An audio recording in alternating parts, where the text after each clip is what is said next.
Non-duality, not two. Where should we begin? And all the many places we could. Well, the normal state of being, we could say, if you like, the state of being for most people is what could be called duality.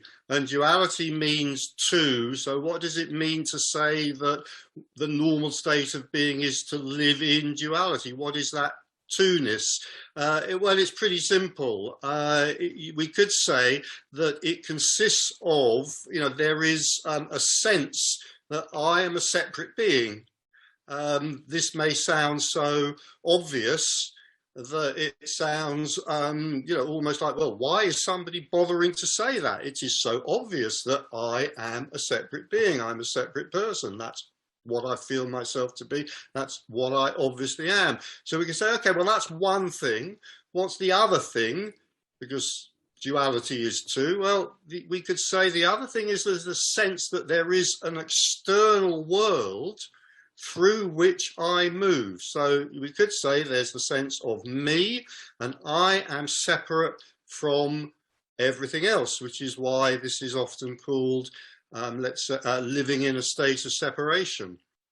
So the common sense, the usual sense, if you like, for most of us, most of the time, is that I'm a separate being and I move through a world full of objects and things and in which events happen, but perhaps most crucially, this world through which I move is full of other people. And I kind of have to negotiate my life in relationship with these other people. And there are various other, let's say, senses that go with this common experience. And those senses are so common and so usual that I probably never think about them. And if anybody was to ever challenge their reality, I might actually think they were perhaps a little bit mad even. And so this sense that here I am, I exist as a person, goes with certain very obvious things, such as, well, for a start, I move through something called space and something called time. More crucially, perhaps, that second thing, something called time. So I feel like I have a past, if you like. I come from a past. I am here in something called the present, and I am moving towards something called the future. And you could say that that sense of past, present, and future constitutes quite a large part of something else, which is very important, which seems to belong to me. You could say something that I own, which is my story. I, as an individual, move through time from past through the present to the future, enacting my story. And that story is probably going to feel pretty important in some ways. And another thing that I'm likely to be carrying with me, you could say, in this state of separation through this story called my life, another metaphor for it could be, if you like, to say that, there is a movie going on and I am the star of that movie. I am the star of the movie called Richard's Life. So there I am, proceeding from the past through the present to the future, and it's quite possible that something I'll be carrying with me is something called meaning. It's quite likely that living in this state of separation, life as it is, what do I mean by that? Something very simple, sitting here in a chair, the sound of a voice, movement on a screen, a glass of water, the taste of a sip of water. That's what I mean by life itself. Phenomena, if you like, just whatever's happening. It's quite likely that in this state of feeling that I'm a separate person, that's not going to be enough. That's not going to be enough to satisfy me. So I will add to that, in one way or other, something extremely important called meaning. I will give my life meaning. I mean, after all, what is a movie if it doesn't have, some sort of meaning, some sort of conclusion which is meaningful, to which the hero is moving? So something very important I'll probably be carrying with me is meaning.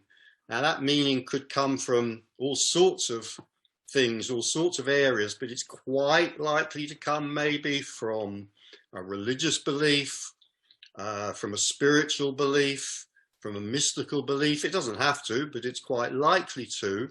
And it will give my life something very, very precious, without which I might fall into depression and despair, who knows, called a purpose. You know, I'm likely to see my life as having purpose, and I'm moving towards the fulfillment of that purpose, whatever it is, you know, ultimately pleasing God or becoming enlightened, or, you know, it could be something much more pragmatic, like, you know, having a bigger house, who knows. Now, the suggestion from here is a very simple one.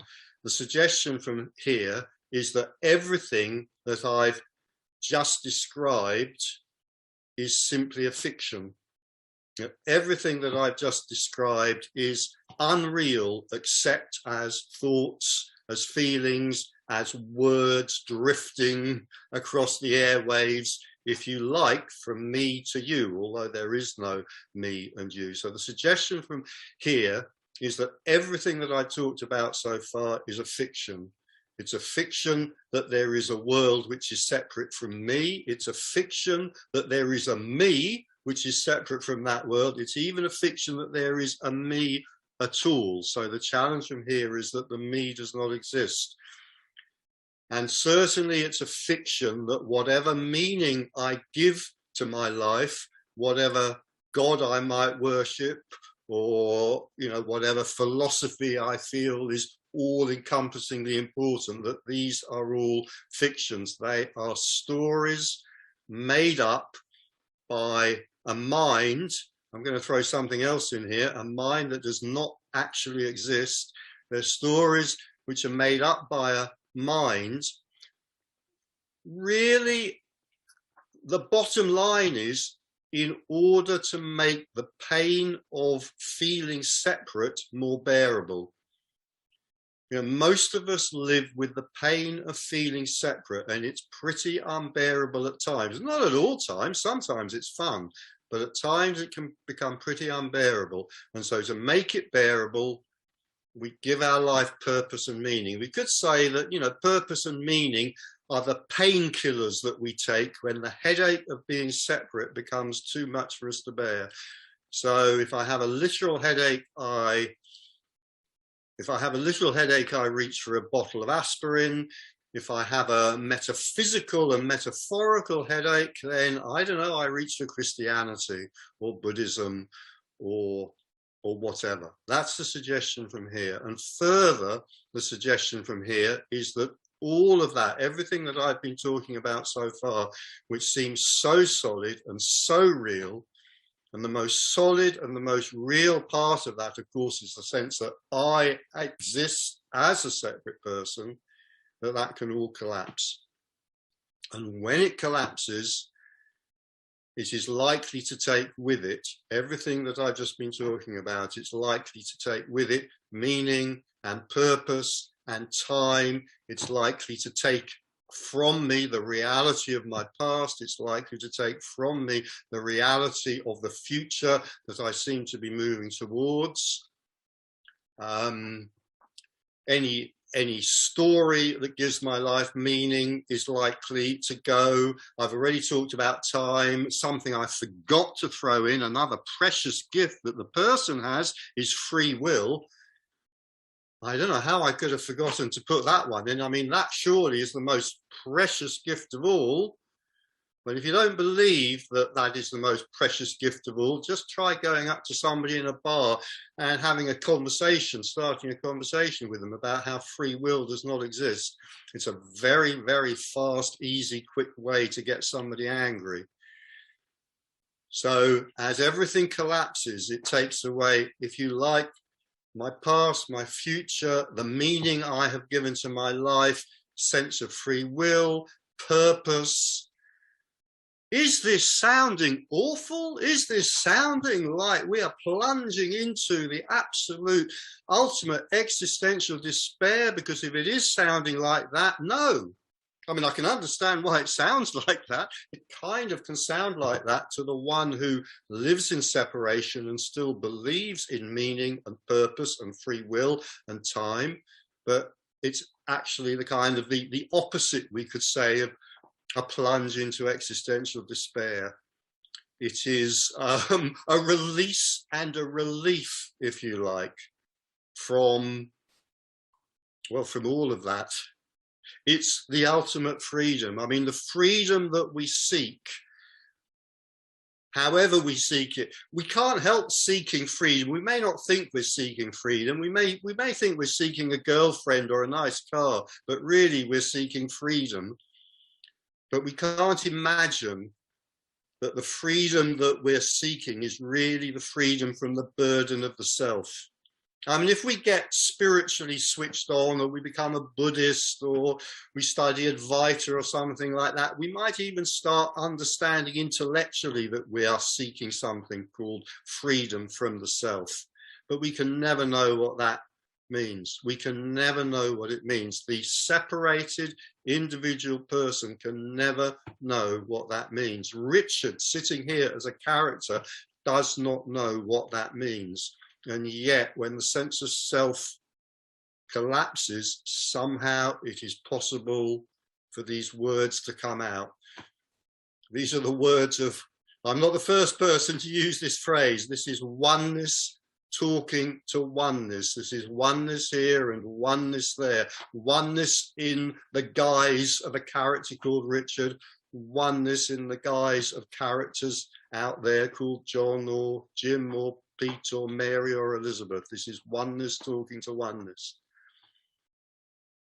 And these words as they're meant are either heard or they're not heard.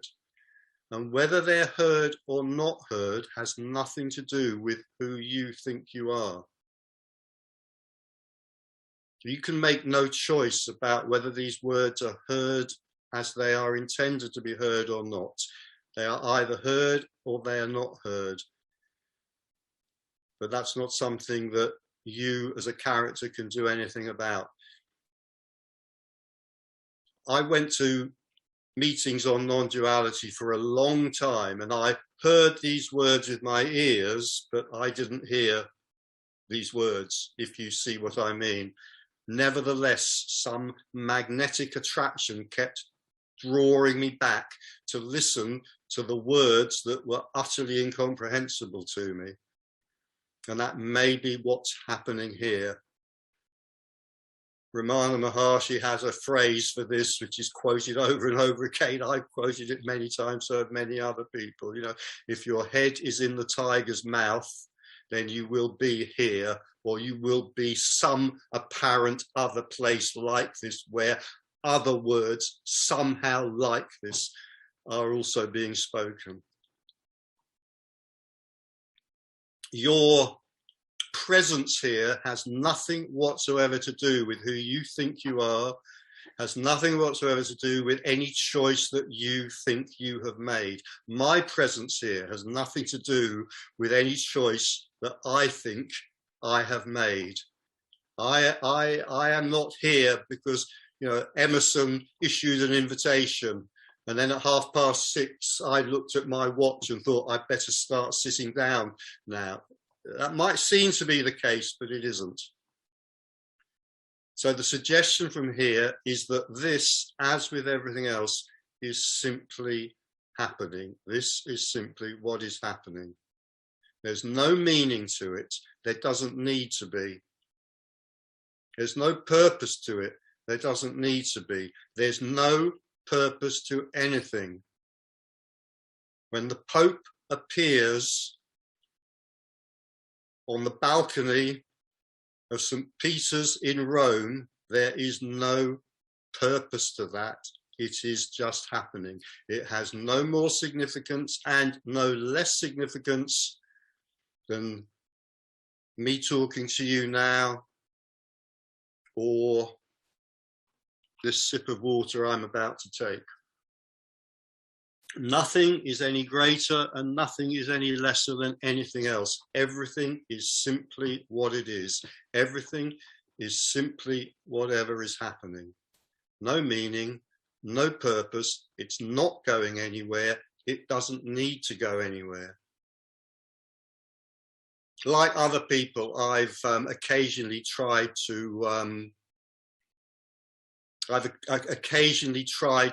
sum this up, and like other people, I've failed. But you know, one of the ways I have tried and failed to sum this up is by the simple phrase, this is it, this is enough. There doesn't need to be anything else. We don't need, when this is seen for what it is, it doesn't need meaning and purpose. You don't need meaning and purpose.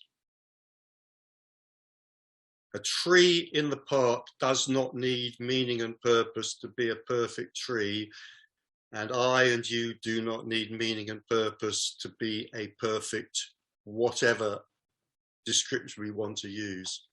Character, person if you like, individual if you like,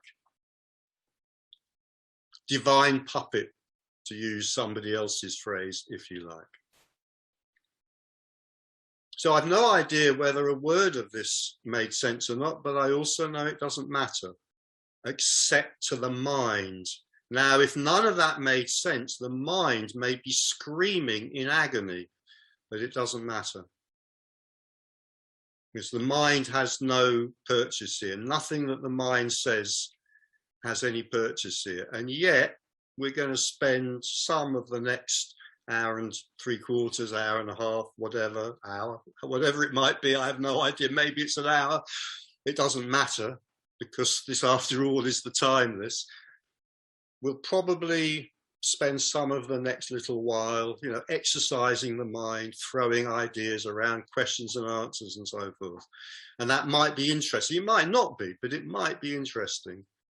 But it doesn't matter.